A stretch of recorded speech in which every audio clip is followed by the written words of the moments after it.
ఈ నెల 12న జరిగే యువత పోర్ కార్యక్రమాన్ని విజయవంతం చేయాలని డాక్టర్ గణేష్ పిలుపునిచ్చారు. గుల్లపల్లి వైసీపీ కార్యాలయంలో యువత పోర్ పోస్టర్ను ఆయన ఆవిష్కరించారు.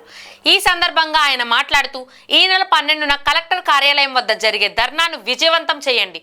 యువతకు విద్యను దూరం చేస్తున్న కూటమి సర్కార్ అబద్ధాల పునాదులపై ఏర్పడిన ప్రభుత్వం కూటమి ప్రభుత్వం అని, ఎన్నికల ముందు ఇచ్చిన హామీలను చంద్రబాబు అధికారంలోకి వచ్చాక ఒక్కటి కూడా అమలు చేయలేదని, ఇచ్చిన హామీలను వెంటనే అమలు చేయాలని కూటమి ప్రభుత్వానికి గుర్తు చేశారు. కావున యువత పోర్ కార్యక్రమంలో ప్రజలు వేలాదిగా పాల్గొని కార్యక్రమాన్ని విజయవంతం చేయాలని ఆయన కోరారు.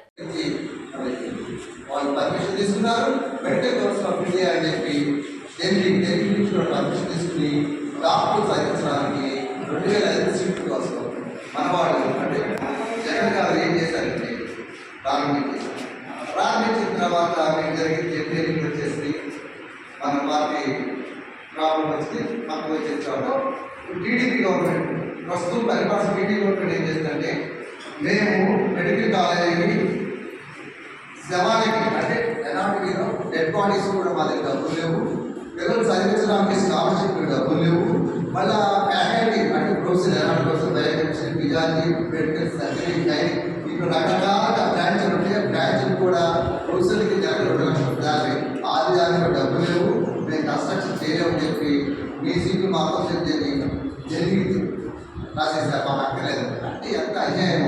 అంటే పేదవాళ్ళు చదువుకుంటే బీసీ వాళ్ళు ఎస్సీ వాళ్ళు చదువుకుంటే వాళ్ళకి పోతారు. అంటే వీళ్ళు కూడా పైకి వస్తారా, వీళ్ళు కూడా చదివించాలా రైతులు వాళ్ళు అమరావతి డెవలప్మెంట్ ఎంత ఖర్చు పెడుతున్నారు, ఆ ఇంజనీర్ 17 మెట్రిక్ క్లాస్కి ఎంత ఖర్చు అవుతుంది, చదువు లేకుండా మీరు అక్కడ డెవలప్ చేసి ఎవరి కోసం అమరావతి అన్ని వేల కోట్లు అప్పు తీసుకొచ్చి డెవలప్ చేస్తారు. ఎవరి కోసం? ప్రజల్లో ఒక భాగమే కదా మెడికల్ కాలేజీలు. ఈ మెడికల్ కాలేజ్ ప్రైవేట్ కాలేజ్ చేసేసి వచ్చిన సీట్లు వెనక్కి రాసేయడం ఎక్కడ ఇండియాలో ఎక్కడా లేదు. మోడీ గారే ఇప్పుడు మాకు ఏదైనా సీట్ ఎంపీఎస్ రాష్ట్రం కావాల్సిన అవసరాన్ని నుంచి పెంచినట్టు మన ఆంధ్ర నుంచి 2005 సీట్ల కోసం మనం పోరాడి ఎక్కడ తీసుకొస్తే సెంట్రల్ గవర్నమెంట్ కూడా అన్ని తీసుకొచ్చి తిప్పుకుంటారు. కాబట్టి ఈ 2 మీరు మనసులో పెట్టుకోండి. ఒక పక్కేమో విద్యార్థులు చదువుకోవడానికే డబ్బులు ఇవ్వాలా, వాళ్ళ నానా ఇబ్బందులు పడుతున్నారు. రెండోది నిరుద్యోగం ఇస్తారు, అది ఇవ్వాల. 3వ పాయింట్ ఏంటంటే ఉన్న మెడికల్ కాలేజ్ పక్కన పడేసేసి దాంట్లో అవతల వీళ్ళకుండా ఈ విధంగా చేస్తారు. కాబట్టి సోదరులను ఆలోచించండి. మనం రేపు 12వ తారీఖున మన పార్టీ ఆరోగ్యంలో జెండా ఇక్కడ జరుగుతుంది. మీరంతా తప్పకుండా పాల్గొనాలి. మొదలుగా పేపర్లో కూడా చేద్దాం, అది కూడా ఆలోచించి వీలైతే అక్కడ కూడా ప్రారంభించి ఎక్కడైనా ఉంటాయి కదా ప్రజాస్వామ్యం చేద్దాం. అందరం కలిసి వెళ్ళిపోయి మరి బాపట్లో తప్పకుండా మధ్యలో తీసుకెళ్ళి మన వ్యాపారాన్ని ఇచ్చి పోరాడు. తప్పకుండా మీరంతా సహకరించాలి. 3వది ఏంటంటే ఇది కాకుండా వేరే పాయింట్ అయితే ఇప్పుడు మనకి ఇక్కడ మా ఏరియా రామగుండం కానీ లేదా తమ్ముడపాలెం కానీ ఇక్కడ ఏరియాలో మిర్చి రైతులు చాలా ఇబ్బంది పడుతున్నారు. దాని గురించి మనం పోరాటం చేయాల్సిన అవసరం ఎంతో ఉంది. ఈ నెలాఖరికి ఆ రైతులు ఎందుకంటే పోయిన 20 రూపాయలు ఉంది మిర్చి రైతులకి, 1 కేజీ 25 రూపాయలు ఉంది.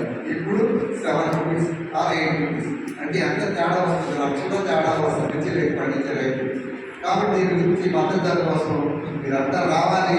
మనంతా ర్యాలీ చేసి ఇక్కడ వ్యాపారం ఇవ్వాలి. రైతులు కూడా రెడీగా ఉన్నారు. ఈ నెలాఖరికి అంటే మిరపకాయ సీజన్ అయిపోయిన తర్వాత మీరంతా ఖాళీ ఉంటారు. కాబట్టి మీరు తప్పకుండా రావాలని కోరుకుంటున్నాను. 3వది ఎందుకంటే రేపు 12 తర్వాత మనం రేపల్లో పార్టీ ఆఫీసులో ఓపెన్ చేస్తున్నాం. త్వరగా కలుద్దాం.